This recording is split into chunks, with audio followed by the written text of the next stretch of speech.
저는 엊그제 대련으로 다시 돌아왔고요. 여기는 제가 새로 이사할 방입니다. 주방이랑 화장실이랑 분리가 되어 있고, 원래는 작은 방이었는데 라이브 방송을 한다니까 이렇게 넓은 방에서, 뷰가 좋은 방에서 살 수 있게 좀 배려를 해주셨어요. 이사가 끝났습니다.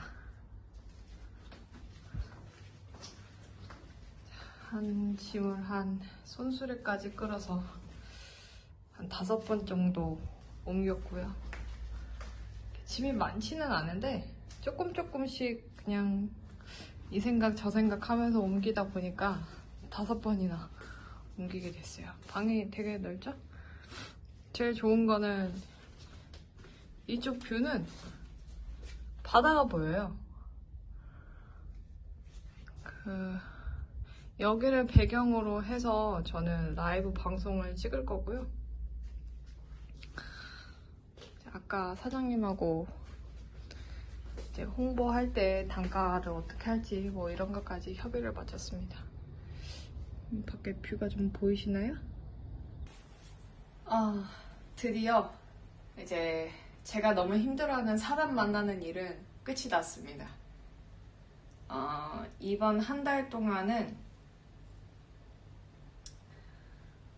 어떤 식으로 프로그램을 진행을 할지 이제 시간대별로 일정을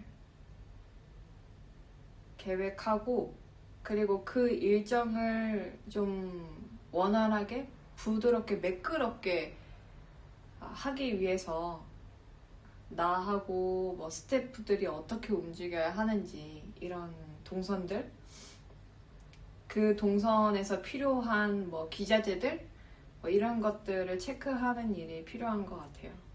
뭐 버스도 예약을 해야 되고 뭐 그런 게 있기는 한데, 이번에 2주 동안에 뭐 홍콩, 뭐 심천, 뭐 석가장, 대련, 서울 뭐 이렇게 다니면서 사람들도 많이 만나고 하면서 도움도 많이 받았어요. 그래서 잘 될 거예요.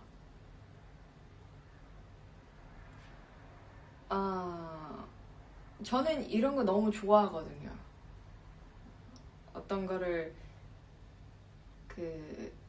가만히 앉아서 생각을 해서 아마도 이날은 이런 일이 일어날 거야.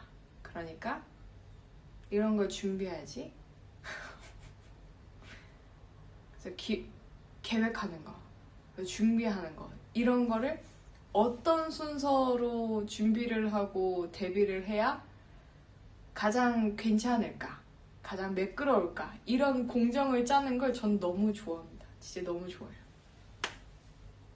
아무도 나를 방해하지 않는 공간에서 커피나 차를 마시면서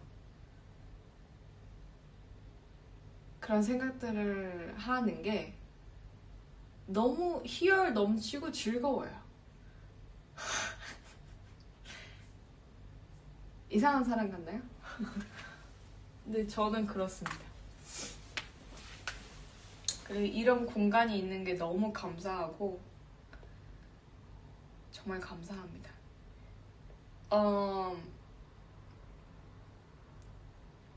아마 한 12년 전인가? 제가 중국에서 탄자니아 친구한테 한국 돈으로 한 20만 원을 빌려서 상해에 간 적이 있어요. 그때 제가 사실 제가 좀 부끄러운 얘기지만 뭔가 원대한 뭐 학자로서의 꿈이 있거나 해서 대학원에 간 게 아니거든요. 제가 국어 국문학과를 나왔는데 취직 못할 것 같은 거예요, 당시에. 그래서 대학원을 간 거예요. 그리고 그때 부모님이 이제 너 말고도 동생 2명이 더 있어. 그래서 그 동생들까지 대학 무사히 마치게 하려면 너 대학원까지는 못 해줘. 그렇지만 처음 시작은 도와줄 테니까 열심히 해. 그러셨어요. 그러면서 등록금을 주셨거든요. 너무 감사하게 생각을 해요. 근데 대학원에 들어가 보고 나니까 또 무슨 생각이 들었냐면, 대학원에 갔더니 진짜 대학원을 간다는 건 내가 공부한 걸로 먹고 살겠다고 대학원 가는 거예요. 제가 전공한 걸로. 가보니까 내가 대학원을 나온다고 딱히 먹고 살 수 있을 것 같지 않은 게 그냥 직감적으로 오는 거예요. 왜냐하면 저는 한국어 교육으로 석박사를 했는데, 가보니까 석사든 박사든 전부 다 국어 국문학과는 한 명도 없는 거예요. 전부 다 외국어 학과야. 뭐 러시아어, 일본어, 뭐 베트남어, 뭐 영어, 남한국어 국문학과야. 알고 보니까 한국어 강사를 뽑을 때 외국어를 해야 유리한 거예요. 근데 저는 그때 뭐 한국어도 뭐 그냥 그랬던 거죠. 그래서 결심을 했어요. 아, 내가 외국어를 못하니까 졸업해도 비전이 없다. 중국에 가가지고 내가 중국어는 하나 독파하고 와야지. 그렇게 생각을 해서 그 부모님이 한 번만 도와주신 게 아니네. 두 번째 입학금도 주셨구나. 두 번째 등록금도 주셨네. 두 번째 등록금도 이번엔 진짜 마지막으로 주는 거다라고 하고 주셨는데, 제가 그거를 다 인민폐로 환전하고, 제가 알바 그때 세탕띠였거든요. 알바 세탕띠여서 돈 그 몇백까지도 다 싸그리 환전해서 그때 한 880만 원인가 870만 원인가 그래서 그거 다 환전해가지고 중국 가서 학교 등록했어요. 그래서 중국어를 배우기 시작했거든요. 근데 그랬으니까 얼마나, 그때 진짜 하루에 한 끼 먹은 적도 되게 많아요. 왜냐면 부모님이 너무 반대했는데 제가 이제 몰래 학교 등록한 거거든요. 돈이 없잖아요. 아껴서 공부하고 진짜 그때 미친 사람처럼 중국어 공부했어요. 더 뭐 엄청나게 잘한 것도 아니었는데 그래도 거기에서는 늘 그 반에서는 늘 1등을 했어요. 제가 들어간 반에서는. 그래서 보통은 초급 1, 초급 2, 중급 1, 중급 2 이렇게 가는데 저는 초급 1 들어가서 바로 중급으로 얼마나 미친 사람처럼 공부했는지 알겠죠? 그럼 너무 절박했어요. 근데 이제 어학원에 연수를 끝낼 때쯤 되니까 그렇게 중국어를 유창하게 하질 못하는 거예요. 여러분, 그 중국어 어학 땅에서 뭐 10개월 공부한다고 절대 월등하게 막 통번역가처럼 되지 않습니다. 떠든 중국어 말할 수 있는 정도지. 어떡해요. 한국에 가서 등록금 다 털어먹었지. 아무것도 없어. 중국에서 뭐 이제 연수 끝났다고 한국 들어가면 개털이거든요. 뭐 어디서 살려고. 살 데도 없어. 그래서 어떻게 했냐면 사이트를 뒤져서 중국에서 한국어 강사를 하려고 찾다 보니까 상해 지역에서 구하더라고요. 상해 지역에 가려고 하니까 차비도 없는 거예요. 차비도 없어 내가. 그래서 그때 저를 좋아했던 탄자니아 친구한테 야 도와달라고. 아무도 나한테 돈 안 빌려줘. 당연하지. 먹튀할 수도 있는데 상해 간다는데. 근데 그 탄자니아 친구가 도와줬어요. 그거 가지고서 상해 가서 그 교육 받고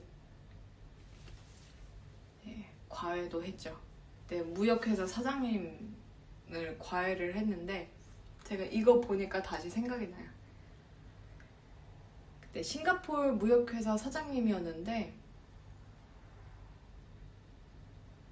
중국 여러 곳에 한국에도 이제 회사가 있었어요. 근데 한국 쪽하고의 교류가 많으니까 사장님이 통역보다는 이제 본인도 한국어를 배워야겠다고 생각하셨나 봐요. 그 당시에 저의 그 1시간 과외할 때의 시급이 10,000원이 안 됐어요. 강사로 했을 때 10,000원이 안 되고 한 7,000원 했나? 8,000원 했나? 새벽 4시에 오라는 거예요. 왜냐면 그 사장님은 일정을 새벽 5시 반부터 시작하시더라고요. 새벽 5시 반부터 이제 다른 지역 사람들하고 다른 나라 사람들하고 미팅하고 이제 뭐 공장도 돌아보고 자기 회사도 갔다가 뭐 등등등 출장 다니셔야 되니까 너무 바쁘셔서 자기 개발할 시간이 없으니까 새벽 4시에 와서 저한테 4시 반부터 과외를 하는 거예요. 진짜 죽어버릴 뻔했어요 그때. 너무 싫은 거야. 내가 과외를 하러 새벽 4시, 절대 난 새벽 4시에 간 사람이 아닌데. 그래서 그때 정말로 정말 지각할까봐 너무 두려워하면서 잠들고 새벽에 일어나서 과외 가고 그랬어요. 근데 사장님이 저한테 너는 네가 가르치는 거 보니까 너는 전문가네. 그래서 너는 그때 제가 정확하게 인민폐로 얼마인지가 잘 기억이 안 나는데 원래 제가 불렀던 돈은 그만큼이 안 되는데 100원을 주셨어요. 그때 아마 한 뭐 당시 환율로는 한 16,000원? 16,900원 정도 됐을 거예요. 너는 100원 값 하는 애니까 내가 100원 줄게 이렇게 한 거예요. 그렇게 해서 제가 탄자니아 친구한테 돈 갚았습니다. 나중에 상해에 초대해가지고. 물론 그때도 많이 못 벌어서 제대로 대접 못했어요. 네, 너무 탄자니아 친구한테 너무너무 고마워요. 정말 고마워요. 네, 그 싱가포르 무역회사 사장님 집에 갈 때 그때는 제가 그게 싱가포르 그 무역회사 사장님의 집이었다고 생각을 했었는데 지금 생각하면 그게 아니었을 수도 있다라는 생각이 들어요. 아마 임대였을 것이다라는 생각이 드는데 잠깐 과외 시작하기 전에 잠깐 커피 내릴 테니까 앉아있으라고 해가지고 앉아있는데 베란다를 보게 됐어요. 와, 베란다를 봤는데 밑에 수영장이 있는 거예요. 아파트였거든요. 고급 아파트.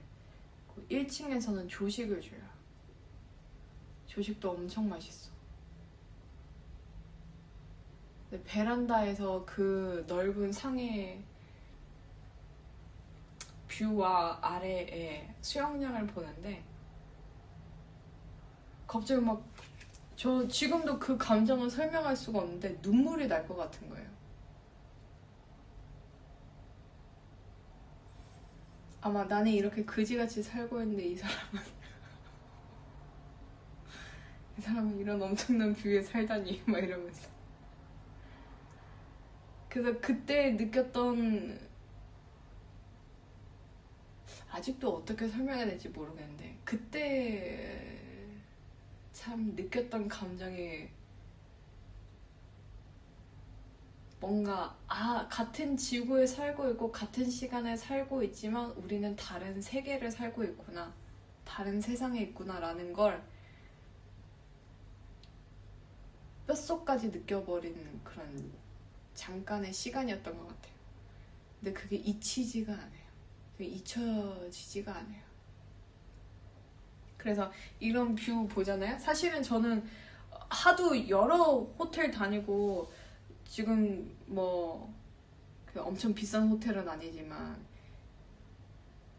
뭐 여기저기서 이제 초대한 분들이 호텔 결제해주고 그러거든요. 그러면 가면은 막 대단해요, 뷰가. 근데 이제는 엄청난 뷰를 봐도 그때 20몇 살 때에 봤던 그 아파트에서 수영장과 그 뷰를 넘는 게 없어요. 엄청난 뷰를 봐도 와 그냥 좋네 그냥 이런 거지. 그때 그 인생에 처음 맛보는 그런 충격적인, 이게 한 세상 살고 있는데 같은 세상에 사는 게 아니라 이 충격과 그건 없더라고요.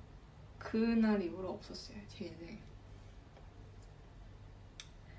근데 오늘 갑자기 그런 그날이 떠오르네요.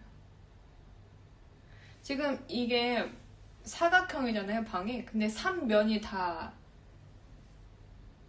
아니구나. 하나 둘 셋 사각형인데 이제 하나 둘 여기 모서리로 전체가 다 창문 뷰예요. 여기 둘러보면 다 밖이 보이거든요. 괜찮아요. 갑자기 왜 이 생각이 났지? 제가 좀 기대가 되는 건 이번에 중국에서 인턴 형식으로 해서 단기로 한국에서 유학을 한 친구를 데리고 갈 거예요. 그 친구한테 제가 한국에서 라이브 방송을 할 때 앞에 브레이크 타임이라고 하죠. 그거 저희가 가는 지역을 소개하고 저희가 하려고 하는 사업들을 소개하고 하는 걸 이제 중국어로 시킬 거예요. 그리고 저희가 모시고 가는 사장들을 좀 잘 이제 안내하거나 이런 것들을 하는 걸 시킬 건데 그 사이에서 중국에 있는 몇 명의 인플루언서들을 지금 섭외를 하고 있어요. 그 사람들을 데리고 가려면 비용이 많이 들기 때문에 우리가 다 영상을 이제 편집까지 끝내서 너희 채널에 올려주기만 해. 이제 그렇게 해서 홍보를 할 거거든요.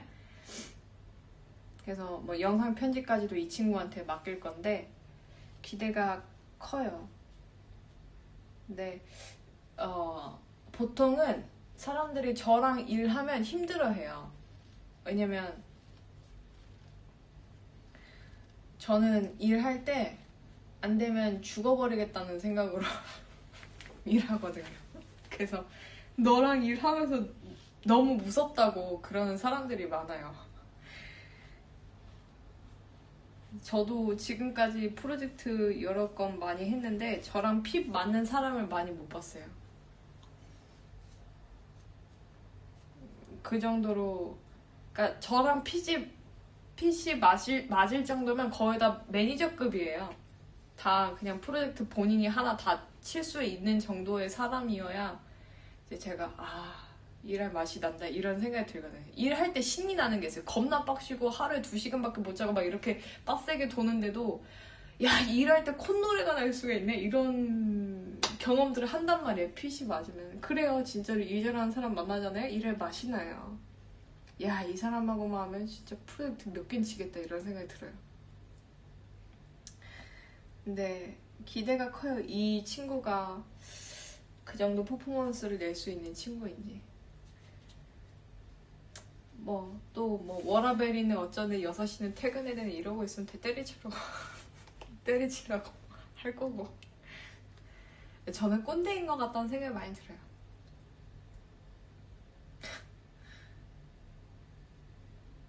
왜냐면 나와서 일을 해보잖아요. 조직에서는 조직에 있기 때문에 누가 나를 이제 바운스 해주는 사람이 있어요. 그러니까 뭐라 해야 될까, 내가 구멍이 나도 뒤에서 커버해주는 사람이 있단 말이야. 근데 나오잖아요? 없어요. 내가 구멍 내잖아요? 그냥 그 구멍이에요. 그래서 얼마나 촘촘하게 설계해야 되고 얼마나 2번, 3번 체크해야 되고 얼마나 디테일하게 사전에 해야 되는데요. 이걸 전체를 볼 수 있어야 돼요. 전체 이 그림을 쭉 보고 뭐가 구멍이 나겠다. 구멍이 날 것 같으면 다른 사람 빨리 채워서 메워야죠. 그 작업들을 해야 하는데 얘가 그 구멍을 메워줄 수 있는 사람인가 그거를 볼 거예요. 괜찮으면 제가 다른 도시로 옮겨가도 이 친구를 데리고 갈까 싶습니다.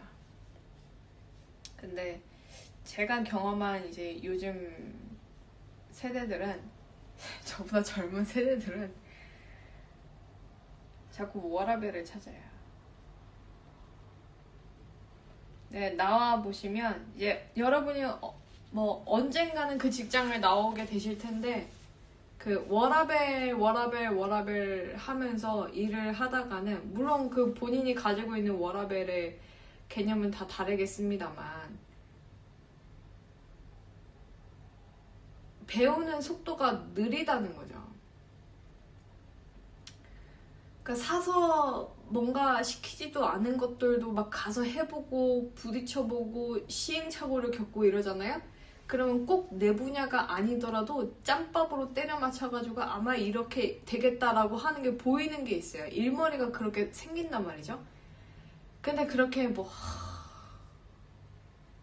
어쩌고 저쩌고 하면서 저는 뭐 돈 이만큼 받는데 제가 그 일을 왜 해야 됩니까? 뭐 이렇게 하면 물론 그 태도도 직장생활에 필요하긴 해요. 자기 몸값을 제대로 받으려면 그런 태도도 필요하죠. 근데 그렇게 잘하기도 전에 미리 그런 식으로 해버리면 본인이 성장할 수 있는 기회를 스스로 쳐내기도 한다는 거예요. 그렇습니다.